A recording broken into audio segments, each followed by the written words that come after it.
Martinez Ogo a été sodomisé au sous-sol de l'immeuble Écan.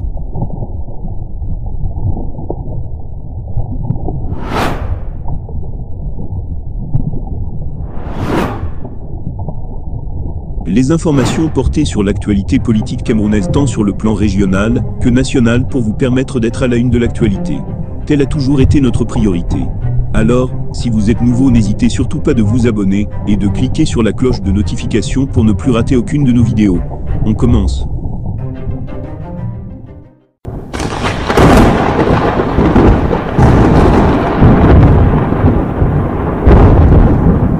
Martinez Ogo a été sodomisé au sous-sol de l'immeuble Écan. Après les révélations de Jérémy Ngono sur les circonstances de l'assassinat de Martinez Ogo sont confirmées par Patrice Nouma. Selon le lanceur d'alerte, Jean-Paul Amgou Belinga a assisté à toute la scène au sous-sol de l'immeuble Écan. Dit à Paul Biya que c'est Jean-Pierre Amgou Belinga qui a liquidé Martinez Ogo, alors que toute preuve démontre aujourd'hui que c'est Jean-Pierre Amgou Belinga qui est le principal commanditaire du meurtre du journaliste Martinez Ogo. Il n'y a que Paul Biya seul qui n'est pas au courant. Il attend certainement que Mvondo Eyolo, Louis-Paul Motazé, Bargangel ou encore Atanganji lui donnent des informations sur ce assassinat odieux, comme s'il pourrait se tirer une balle sur la tête.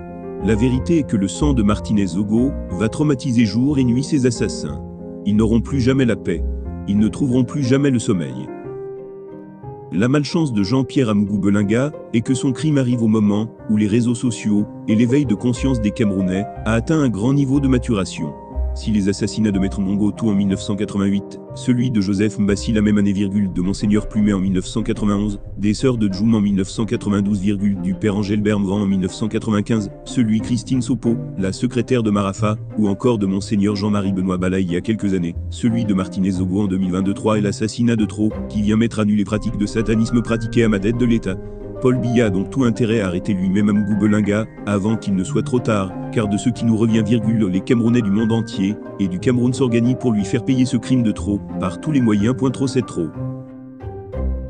Qu'ils se souviennent de Mohamed Bouazizi en Tunisie, dont l'immolation a été le début du printemps arabe. Ce qui vient de se passer avec Martinez Ogo n'est que le début d'un vent qui va emporter Paul Biya et sa famille.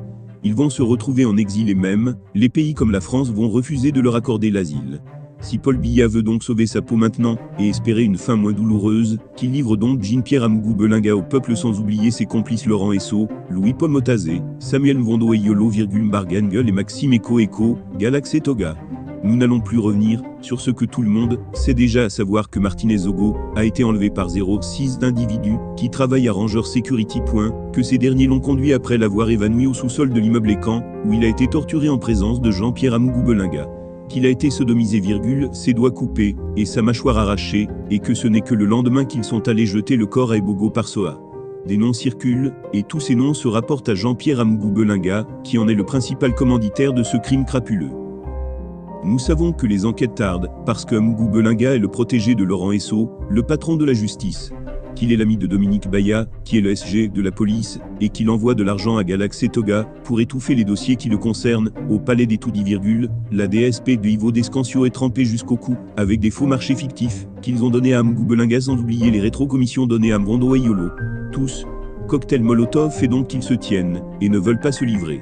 C'est donc Paul Biya seul, qui doit et peut décider du sort du criminel et sanguinaire Jean-Pierre Amgou Belinga.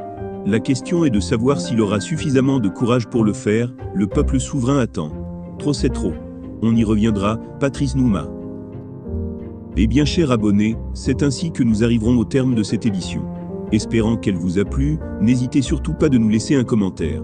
Merci et à bientôt pour une nouvelle édition.